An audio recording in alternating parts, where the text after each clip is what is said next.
नमस्कार। तो आज हम एक ऐसे कानून पर नजर डालने वाले हैं जिसने ब्रिटेन और भारत के रिश्ते की पूरी तस्वीर ही बदल दी।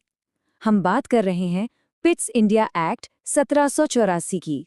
एक ऐसा कानून जिसने इतिहास का रुख मोड़ने में एक बहुत बड़ा किरदार निभाया। तो चलिए इस पूरे विश्लेषण की शुरुआत एक बहुत ही बुनियादी सवाल से करते हैं। सोचिए, अगर कोई कंपनी इतनी ताकतवर हो जाए कि वो खुद एक सरकार की तरह काम करने लगे, तो फिर एक असली सरकार उसे कैसे काबू में लाएगी? बस यही वो चुनौती थी जिसका सामना उस वक्त की ब्रिटिश संसद कर रही थी। तो बात है 18वीं सदी के आखिर की। ईस्ट इंडिया कंपनी अब सिर्फ एक व्यापार करने वाली कंपनी नहीं रह गई थी। वो एक कह सकते हैं कि एक राज्य के भीतर ही एक और राज्य बन चुकी थी। संसद ने 1773 में इसे कंट्रोल करने की एक कोशिश तो की, लेकिन वो नाकाफी साबित हुई। संकट का अंदाजा इसी बात से लगा सकते हैं कि एक प्राइवेट कंपनी बिना किसी असरदार सरकारी निगरानी के भारत के विशाल इलाकों पर हुकूमत कर रही थी। जाहिर है, मांग उठने लगी कि अब एक बहुत बड़े और कड़े कदम की जरूरत है। और इसी माहौल में, इसी जरूरत के जवाब में सामने आया पिट्स इंडिया एक्ट। ये सरकार का उस बेकाबू हो चुकी कंपनी की समस्या का एक निर्णायक और पहले से कहीं ज्यादा मजबूत समाधान था। इस नए कानून का मकसद एकदम साफ था। कंपनी की जो राजनीतिक ताकत थी, उसे ब्रिटिश क्राउन के नीचे लाना। मतलब अब फैसले कंपनी के डायरेक्टर नहीं, बल्कि लंदन में बैठी ब्रिटिश सरकार करने वाली थी। अच्छा, तो सवाल यह है कि ये हुआ कैसे? सरकार ने कंपनी को पूरी तरह से टेक ओवर नहीं किया, बल्कि पावर शेयरिंग का एक बहुत ही अनोखा और कह सकते पेचीदा सिस्टम बनाया। और इसी को नाम दिया गया दोहरी शासन प्रणाली या ड्यूअल सिस्टम ऑफ गवर्नेंस का। अब इसमें दिलचस्प बात यह थी कि सरकार ने सारे बड़े बड़े मामले जैसे कि सिविल, मिलिट्री और रेवेन्यू अपने हाथ में ले लिए, जबकि कंपनी को व्यापार और रोजमर्रा के काम करने की छूट दी गई। ये एक बहुत ही बड़ा बदलाव था। तो इससे पार का बंटवारा कैसा दिखता था? देखिए, एक तरफ था सरकार का बनाया हुआ बोर्ड ऑफ कंट्रोल, जो सभी राजनीतिक, सैन्य और राजस्व से जुड़े बड़े फैसलों पर नजर रखता था। और दूसरी तरफ थी कंपनी की अपनी कोर्ट ऑफ डायरेक्टर्स, जिसकी ताकतें अब बहुत कम कर दी गई थी और वो मुख्य रूप से सिर्फ व्यापार संभाल रही थी।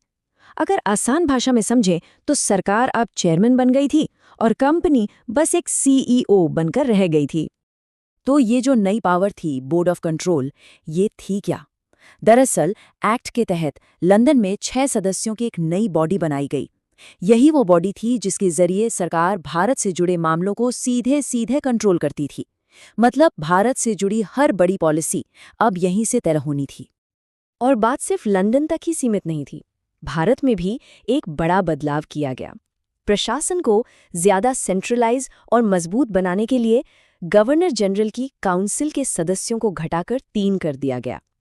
इसका सीधा मतलब था कि गवर्नर जनरल की ताकत काफी बढ़ गई और अब वो ज्यादा आसानी से और तेजी से फैसले ले सकता था। तो ये तो हो गई एक्ट की मोटी मोटी बातें, लेकिन इसका दूर तक क्या असर हुआ? इसने भारत के भविष्य को कैसे गढ़ा? चलिए अब उस पर आते हैं। तो देखिए, ये एक्ट असल में ब्रिटिश साम्राज्य की नींव का एक बहुत जरूरी पत्थर साबित हुआ। पहला, इसने गवर्नर जनरल के हाथों में ताकत देकर शासन को सेंट्रलाइज किया।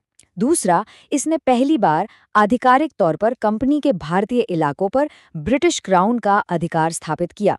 और तीसरा, इसी ढांचे ने आगे चलकर भारत में सीधे ब्रिटिश हुकूमत का रास्ता तैयार किया। ये एक लाइन इस एक्ट के असर को बिल्कुल साफ कर देती है। अब इस बात में कोई शक नहीं रह गया था कि भारत में असली शासक कौन था। सत्ता अब पूरी तरह से कंपनी के हाथ से निकलकर ब्रिटिश सरकार के पास आ चुकी थी। और बस यहीं पर कहानी पूरी तरह बदल गई। ये वो टर्निंग पॉइंट था जब भारत पर कमर्शियल कॉलोनियलिज्म की जगह फॉर्मल इंपीरियलिज्म ने ले ली। अब भारत पर कोई ट्रेडिंग कंपनी राज नहीं कर रही थी, बल्कि सीधे सीधे ब्रिटिश स्टेट हुकूमत कर रहा था। लेकिन कहानी यहाँ खत्म नहीं होती। जैसा कि अक्सर होता है, हर समाधान अपने साथ नई समस्याएं लेकर आता है। तो चलिए अब इस सिस्टम की उन दरारों को देखते हैं जो आगे चलकर बड़ी खामियां बनी। सबसे बड़ी दिक्कत थी पावर का बंटवारा। मतलब कागज पर तो कह दिया कि ये सरकार का काम है और ये कंपनी का, लेकिन असलियत में दोनों के बीच जिम्मेदारियों की लाइन बहुत धुंधली थी।